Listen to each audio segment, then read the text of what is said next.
Hello, मैं अखिलेश द्विवेदी और ये वीडियो मैं जो है इलाहाबाद यूनिवर्सिटी के ऑनगोइंग एग्ज़ाम्स जो लास्ट ईयर के बच्चे हैं उनके लिए, लास्ट ईयर या लास्ट सेमेस्टर के बच्चों के लिए बना रहा हूँ। तो जो और ईयर्स के बच्चे हैं वो इसको चाहे यहीं पे उसको ड्रॉप कर दें, ना देखें, लेकिन अगर जानकारी चाहिए तो देखें, कोई प्रॉब्लम नहीं है। और इधर बीच हम आपसे कई दिनों से संपर्क नहीं कर पाए और कुछ व्यस्तता रही, कुछ मतलब जैसे ऐसा था कि व्यस्तता के कारण समय नहीं निकल पा रहा था एकदम भी। बहुत कोशिश किया और उसको हमको काफ़ी दुख भी रहा कि हम संपर्क नहीं कर पाए, जो सूचनाएं हमको पहुंचानी चाहिए वो हम पहुंचा नहीं पाए। और थोड़ा से ये भी था कि एक तो कोई चीज़ें स्पष्ट रूप से नहीं आ रही थी, और जब तक स्पष्ट रूप से ना आए तो और बच्चों को टेंशन क्रिएट होती है कि भाई एक डिसीजन होना कि ये होना है या नहीं होना है। ठीक है, अब कोई जा रहा है हाई कोर्ट, सुप्रीम कोर्ट और यहाँ वहाँ सब, तो रोज़ कुछ न कुछ उल्टा पलटी हो रहा था। तो अब वो फाइनल आ गया। तो मैं आपको फाइनली बता दे रहा हूँ कि ये है, ठीक।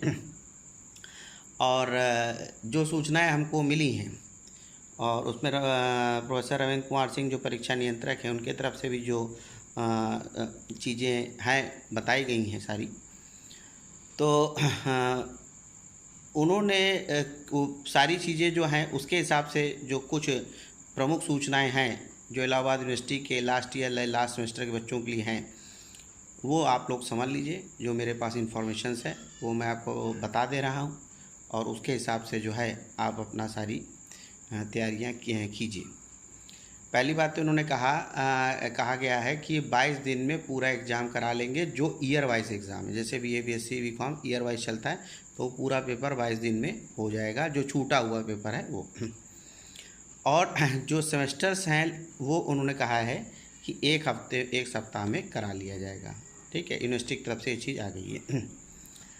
पहला जो है सूचना दी गई है। दूसरी सूचना ये दी गई है कि आप अंतिम वर्ष एवं अंतिम सेमेस्टर की परीक्षाओं की जो अवधि है वो 2-2 घंटे की होगी और छात्रों को किन्हीं 4 सवालों के जवाब देना होगा। मतलब 2 घंटे का पेपर होगा और 4 सवाल के जवाब देने होंगे। मतलब वो एक तरह से छोटा कर दिया है।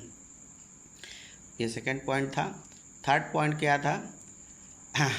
असाइनमेंट और वाइवा के आधार पर ही प्रयोगात्मक परीक्षाओं के अंक निर्धारित होंगे। असाइनमेंट और वाइवा के आधार पर ही प्रयोगात्मक परीक्षाओं के अंक निर्धारित होंगे। ये थर्ड पॉइंट था।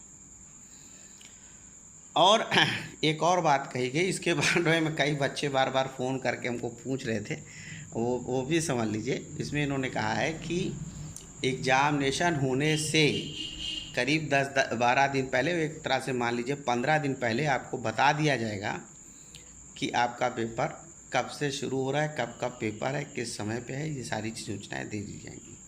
मुझको बहुत ज़्यादा उम्मीद है कि 1 सितंबर तक एग्ज़ाम का शेड्यूल आ जाएगा कि कौन सी परीक्षा कब है, और जैसे ही वो आता है मैं आपको सूचित कर दूंगा।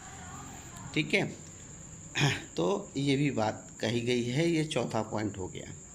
ठीक, तो अब जो है आप लोग अपने परीक्षाओं की जो है तैयारी करिए और अपना एक तरह से हमको ऐसी पूरा है मेरे पास कि सूचना की ये 15 सितंबर के करीब सारी परीक्षाएं स्टार्ट हो जाएंगी आपकी, और वो जो कि 30 सितंबर तक सारी निपट जाएंगी। ठीक है, हालांकि उसी समय पे इलाहाबाद यूनिवर्सिटी का जो एंट्रेंस का है 21 से 30 के बीच में शेड्यूल, जो मैं पहले अपनी वीडियो में डाल चुका हूँ, वो भी है।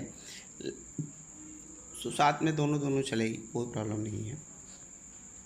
तो ये है। और अब जो है आप लोग परीक्षा की तैयारी करिए। मेरी हार्दिक शुभकामनाएं आप सभी लोगों के साथ हैं। और फिर कोई समस्या परेशानी बनी रहती है, जैसे कमेंट बॉक्स में लिख के पूछते हैं। इधर व्यस्तता के कारण कुछ हम आंसर नहीं दे पाए, उसके लिए मुझे बहुत खेद है। और लेकिन आगे हम उसको लगातार देते रहेंगे। अब चीज़ें एक पैटर्न पे आ गई हैं और अगर फिर भी कुछ, अगर मान लीजिए, वैसे अब कुछ चेंज होगा नहीं, लेकिन अगर कुछ चेंज होता है तो उससे रिलेटेड सूचनाएं भी मैं आपको दे दूंगा। ठीक है, ओके।